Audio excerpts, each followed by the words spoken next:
This is the XRP Cowboy. Hey, this is Billy. I gotta ramble.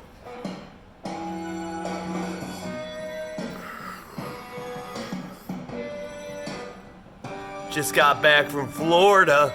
The cowboy did. I knew a girl named Nikki. I guess you could say she was a sex fiend. I met her in a hotel lobby, masturbating with a magazine. She said, how'd you like to waste some time? And I could not resist when I saw little Nikki grind.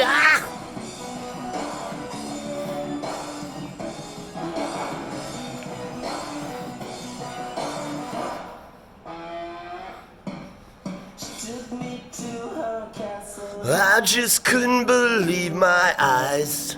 She had so many devices, everything that money could buy. She said, sign your name on the dotted line. The lights went out. Nikki started to grind.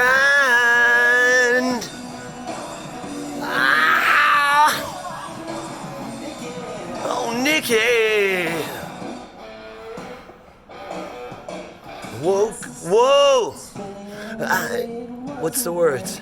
I can't tell you what you did to me, but my body would never be the same.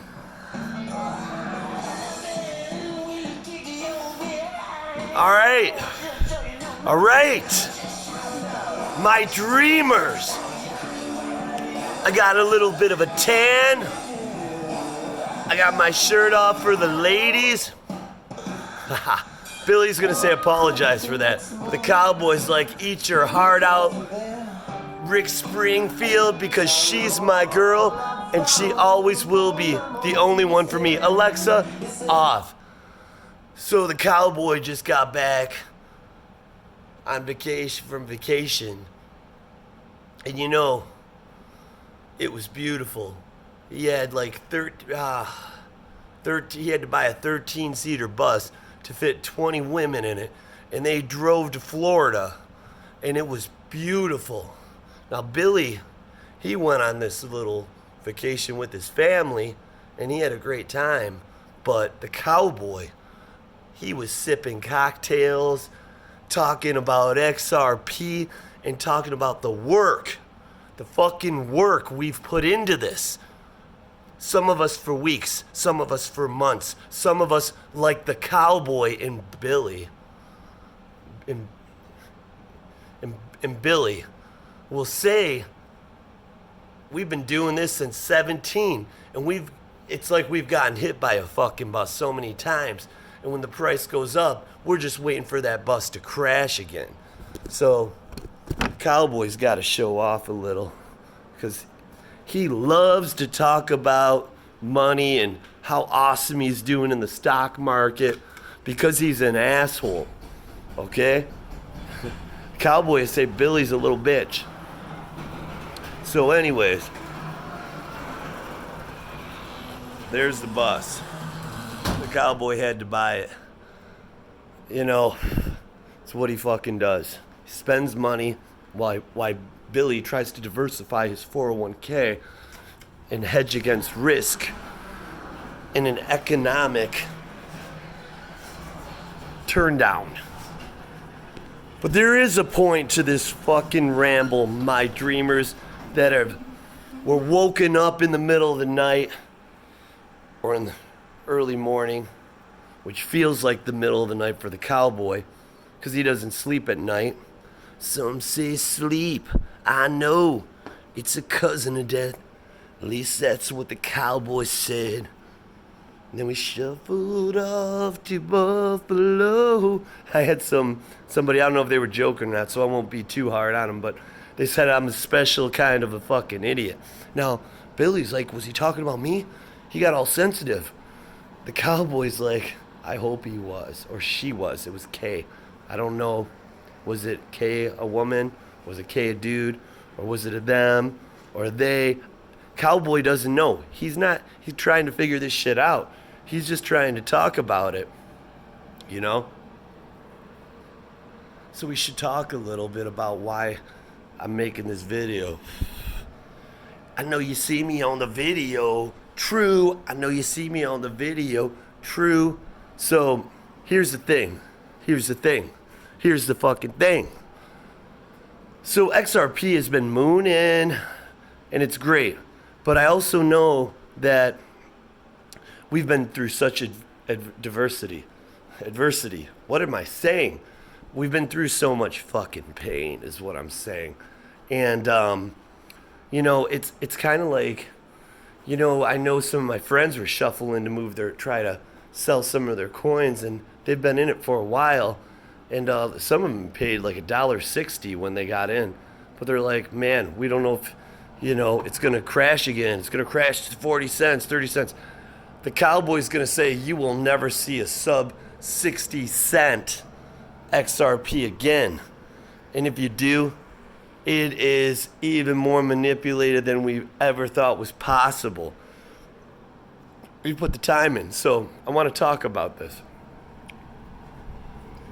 You guys, if you're thinking about selling, unless you have a trading bag, I have a trading bag of 20K XRP, 22K, that I never liked trading it, but, you know, I said if it gets to $1, I'll trade it. So it got to 96 cents. I traded it 5,000 bucks worth at 5,600 at 94 cents. That's when I got my trade off. But I'm hoping I can pick it back up at 79 cents. But that's a trading bag. That's my bags are fucking packed. That's my baby bag. And, you know, I have friends who have 10,000 XRP, and that's cool. I'm not saying anything like that, but the whole point is this. I did that to accumulate more XRP. You know, that's how I filled my bags. But I don't recommend trading your bags because the price is not nearly where it's going to be, guys. And if you're feeling pressure, I'm making this video for you. This whole video is for the people that are having sell pressure. You know, it's easy to hold when it's nosediving because you can always say I can buy more at a discount. But when it's moving up and it's double, 3 times what you paid for it, you know, I mean, don't do it. It's hard to hold on when you're making money. And a lot of my friends, they've got more money than they've ever had before because of this. It's not generational wealth. It's not wealth yet. So here's the thing. I guess I'll tell a little ramble story. You know, I own actually 4 businesses. And the cowboy doesn't own shit, okay? He just spends fucking money that I make. And here's the thing. Cowboy doesn't like me to talk about that shit. But, you know, we've got this generation, and it's not everybody.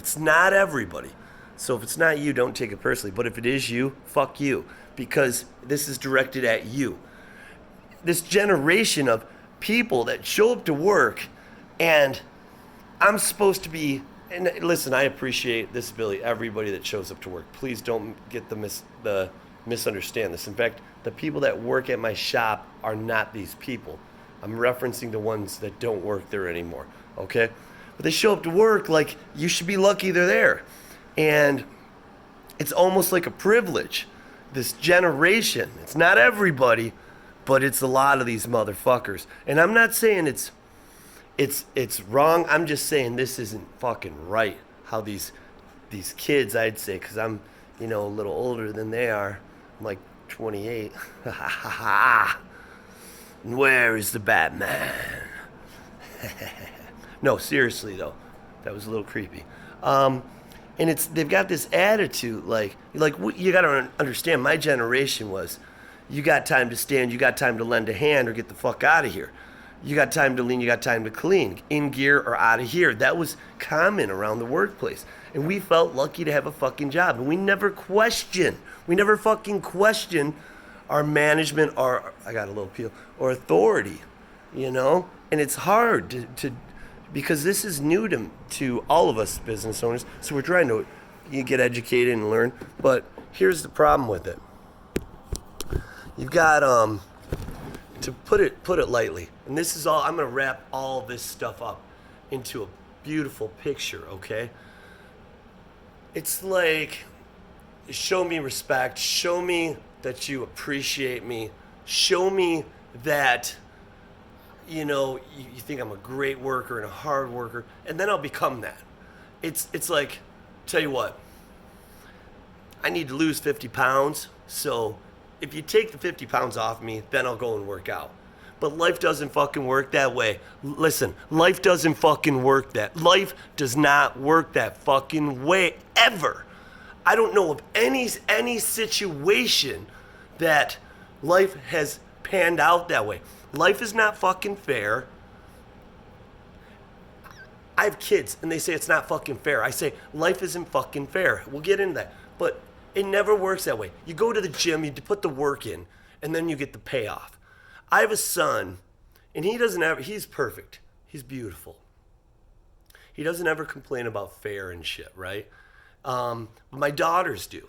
My little daughters. My son's 10, my daughter's 8, and then 6. But they say it's not fair. But sometimes, and this isn't an attack on my son, okay? I want to go up there when he's playing his game for fucking 12 hours, because it drives me nuts because I miss him, and take it, the Xbox that I just bought for him, and take it and throw it out the fucking window and have it smash on the ground to pieces. And when he says, Dad, what did I do? I want to look at him and say, nothing. I love you, son. You're perfect. You're fucking perfect. Why'd you throw my Xbox out the window? Because that's what life is, okay?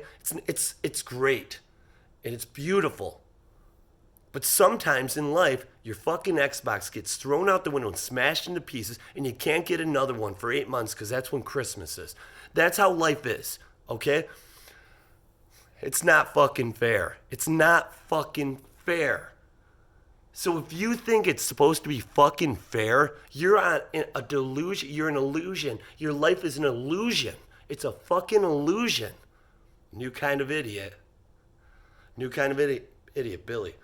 It's a fucking illusion. Okay? And there's a reason I'm talking about this.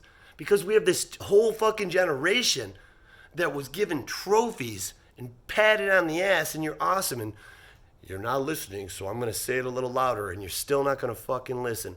But, none of these kids have been fucking put into check the way we have been, my generation. I'm not saying it was right. I'm trying to do better than that, But the point is we have to push, and we have to push every fucking day. There's blocks. It's family, fitness, health, life, friends, work. And we have to push them every day. And if we miss a block a day, we got to push it a little further the next day. This is what life's about. This is what we have been doing with XRP now for years. I don't care if you've been in it for 6 months. You already know you pushed these blocks and it wasn't fair, and it's never been fucking fair. But anything worth having is worth working for and pushing for. Anything worth doing is worth fucking overdoing. Okay? And yes, is it manipulated? Tell me it's not, and you're fucking crazy. Is there going to be a payoff? When we cash out, even if we hold out, it's in cash out, and we have generational wealth, we're going to say we sold too fucking soon, because that's where this is going.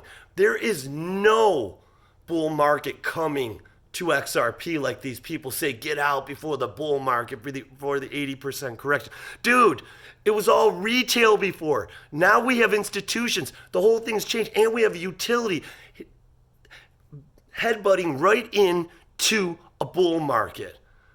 It's insanity when you hear these people saying, get ready to cash out at this price. These are chart analysts like me. I'm a chart analyst. But you have to look at the fundamentals, and that is utility.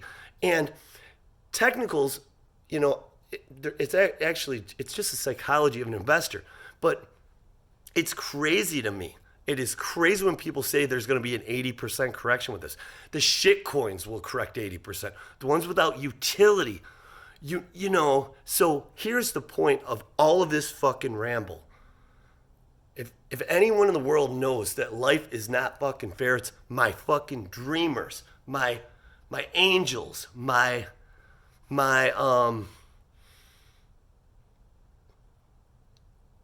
girls that can walk on water, my men that can dance on the waves.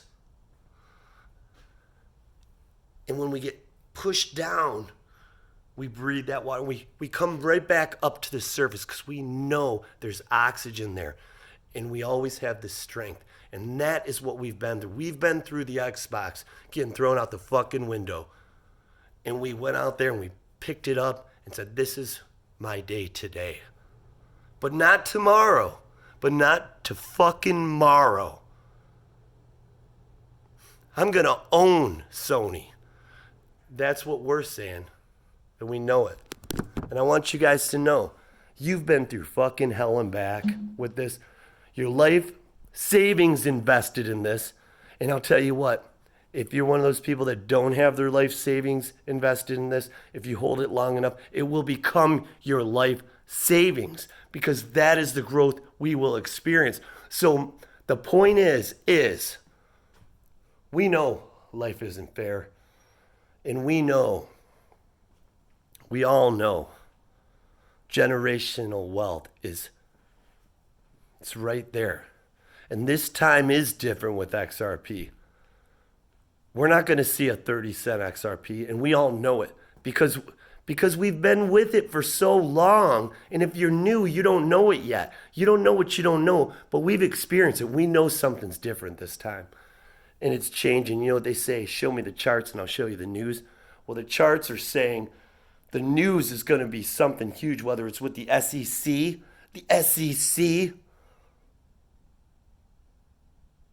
Gary Gensler, or the relisting. And I'm going to tell you right now, you see my moon boots. They're a little dusty. There's a moon man in there. But you know what? Getting ready to dust those motherfuckers off. Took me about 2 days to find them because that's how long they've been in storage because it wasn't fair. Ha ha ha. It wasn't fair. The light above your face, it's incredible. Please forgive me. You're making me want it so bad. You're making me want it so bad.